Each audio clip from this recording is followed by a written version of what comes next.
PM Shri പദ്ധതി മരവിപ്പിക്കാനുള്ള മന്ത്രിസഭാ യോഗ തീരുമാനം കേന്ദ്രത്തെ അറിയിക്കുന്ന വൈകും. കത്തിന്റെ കരട് തയ്യാറാക്കിയെങ്കിലും മുഖ്യമന്ത്രി ഫയൽ ഇതുവരെ കണ്ടിട്ടില്ല എന്നാണ് നമുക്ക് ലഭിക്കുന്ന സൂചന. മുഖ്യമന്ത്രിയുടെ അനുമതി കിട്ടിയ ശേഷം മാത്രമായിരിക്കും ചീഫ് സെക്രട്ടറി കേന്ദ്ര വിദ്യാഭ്യാസ മന്ത്രാലയത്തിന് ഈ കത്ത് കൈമാറുക. അതേസമയം ഇന്ന് ഉച്ചയ്ക്ക് ശേഷം ചേരുന്ന LDF യോഗത്തിൽ ധാരണാപത്രം ഒപ്പിട്ട സാഹചര്യം CPIM നേതൃത്വം വിശദീകരിക്കും. CPIM നേതൃയോഗങ്ങളും തിരുവനന്തപുരത്ത് ചേരുന്നു.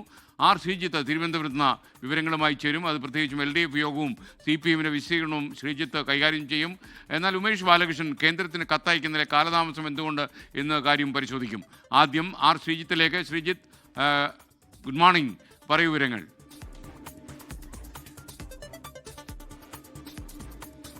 Good morning. CPIMന്റെ നേതൃയോഗങ്ങൾക്കാണ് AKG സെന്ററിൽ ഇപ്പോൾ ആരംഭിച്ചിരിക്കുന്നത്. രാവിലെ 9:30 CPIMന്റെ സംസ്ഥാന സെക്രട്ടേറിയറ്റാണ് ചേർന്നുകൊണ്ടിരിക്കുന്നത്. മുഖ്യമന്ത്രി അടക്കമുള്ള പ്രധാനപ്പെട്ട നേതാക്കൾ ഈ യോഗത്തിൽ പങ്കെടുക്കുന്നുണ്ട്. PM ശ്രീ പദ്ധതിയിൽ CPIMനും CPIക്കും ഇടയിൽ വലിയ തർക്കങ്ങൾ ഉണ്ടായിരുന്നു. ഈ തർക്കത്തിന് പരിഹാരമായ ശേഷം ചേരുന്ന ആദ്യത്തെ സമ്പൂർണ്ണ സെക്രട്ടറി യോഗമാണെന്ന പ്രത്യേകതയും ഇത്തവണത്തെ യോഗത്തിനുണ്ട്. ഒത്തുതീർപ്പ് വ്യവസ്ഥകൾ എന്തൊക്കെയാണ്, അത് നടപ്പിലാക്കുന്നതുമായി ബന്ധപ്പെട്ട കാര്യങ്ങളും ഈ സെക്രട്ടറി യോഗത്തിൽ ചർച്ച ചെയ്യും. അത് കഴിഞ്ഞ് രാവിലെ 11 മണിക്ക് CPIMന്റെ സംസ്ഥാന സമിതിയും വിളിച്ചിട്ടുണ്ട്. അവിടെയും PM ശ്രീ പദ്ധതിയുമായി ബന്ധപ്പെട്ട വിവാദങ്ങൾ ചർച്ചയാകുമെന്നാണ് പ്രതീക്ഷിക്കുന്നത്. ഇതോടൊപ്പം തന്നെ തദ്ദേശ ഭരണ തെരഞ്ഞെടുപ്പിന്റെ ഒരുക്കങ്ങൾ, അവരുടെ അവസാനവട്ട ഒരുക്കങ്ങൾ വിലയിരുത്തലും ഈ യോഗത്തിൽ നടക്കും. വൈകുന്നേരം 3:30 LDFന്റെ നേതൃയോഗം ചേരുന്നത്. അവിടെ ഈ PM ശ്രീ വിവാദവുമായി ബന്ധപ്പെട്ട കാര്യങ്ങൾ അത് ഒപ്പിടാൻ, ധാരണാപത്രത്തിൽ ഏകപക്ഷീയമായി ഒപ്പിടാനുള്ള സാഹചര്യമടക്കം വിശദീകരിക്കുന്ന ഒരു ചർച്ച നടക്കുമെന്നാണ് പ്രതീക്ഷിക്കുന്നത്. Okay, thank you. ഇനി നമുക്കൊപ്പം ചേരുന്നത് ഉമേഷ് ബാലകൃഷ്ണനാണ്. കേന്ദ്രത്തിന് കത്തയക്കാനുള്ള ഡ്രാഫ്റ്റ് അടങ്ങിയ ഫയൽ മുഖ്യമന്ത്രി ഇതുവരെ കണ്ടിട്ടില്ല എന്നാണ് നമുക്ക് ലഭിക്കുന്ന സൂചന. മുഖ്യമന്ത്രി ഒപ്പുവെച്ചാലുടൻ ചീഫ് സെക്രട്ടറി കേന്ദ്രത്തിന് ഈ കത്ത് കൈമാറുമെന്നും ഞങ്ങളുടെ ബ്യൂറോ റിപ്പോർട്ട് ചെയ്യുന്നു. ഉമേഷ് ബാലകൃഷ്ണൻ വിശദാംശങ്ങൾ നൽകും. പറയൂ ഉമേഷ്.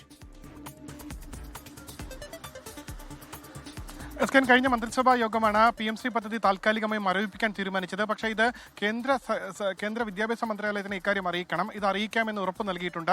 ഇത് അറിയിച്ച ശേഷം മന്ത്രിസഭാ ഉപസമിതി ചേർന്ന് ഈ പദ്ധതിയുമായി ബന്ധപ്പെട്ട് വിശദാംശങ്ങൾ പരിശോധിക്കും. അതിനുശേഷം മാത്രമായിരിക്കും ഈ പദ്ധതി നടപ്പാക്കുന്നതിൽ അന്തിമ തീരുമാനമെടുക്കുക.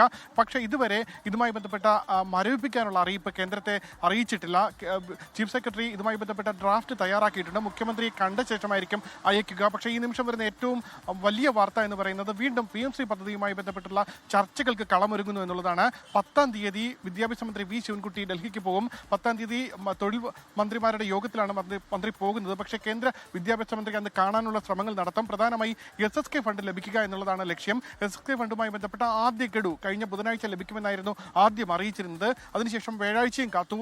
എന്നിട്ടും ലഭിക്കാത്ത സാഹചര്യത്തിലാണ് വെള്ളിയാഴ്ച കേന്ദ്ര വിദ്യാഭ്യാസ മന്ത്രാലയവുമായി മന്ത്രി നേരിട്ട് ബന്ധപ്പെട്ടത്. അപ്പോൾ കൂടുതൽ ഡ്രാഫ്റ്റ് അടങ്ങിയ ഒന്നുകൂടി പ്രപ്പോസൽ സമർപ്പിക്കാനായിരുന്നു പറഞ്ഞത്. പക്ഷേ അത്തരത്തിലൊരു പ്രപ്പോസൽ ഇനി ഉടൻ സമർപ്പിക്കേണ്ടതില്ല എന്നൊരു ധാരണയിലേക്ക് എത്തിയിട്ടുണ്ട്. ആ സാഹചര്യത്തിലാണ് കേന്ദ്ര വിദ്യാഭ്യാസ മന്ത്രിയെ ഒന്നുകൂടി കാണാൻ സാഹചര്യമൊരുങ്ങുന്നത്. അത്തരത്തിൽ ഒരു സമവായത്തിൽ മുന്നോട്ട് പോകാം, ഫണ്ട് നേടിയെടുക്കുക, ഈ PM ശ്രീ പദ്ധതി നടപ്പാക്കുന്നതിലെ ബുദ്ധിമുട്ടുകൾ കേന്ദ്രമന്ത്രി അറിയിക്കുക. ഇത് തന്നെയായിരിക്കും ഈ കൂടിക്കാഴ്ചയുടെ ലക്ഷ്യം. ലോകത്തെവിടെയായാലും ഏത് സമയത്തും 24 വാർത്തകളും ഓഗ്മെന്റഡ് റിയാലിറ്റി പാക്കേജുകളും എക്സ്പ്ലെയിനറുകളും വിശദമായി കാണാൻ ഞങ്ങളുടെ YouTube ചാനൽ നിങ്ങൾക്ക് സബ്സ്ക്രൈബ് ചെയ്യാം.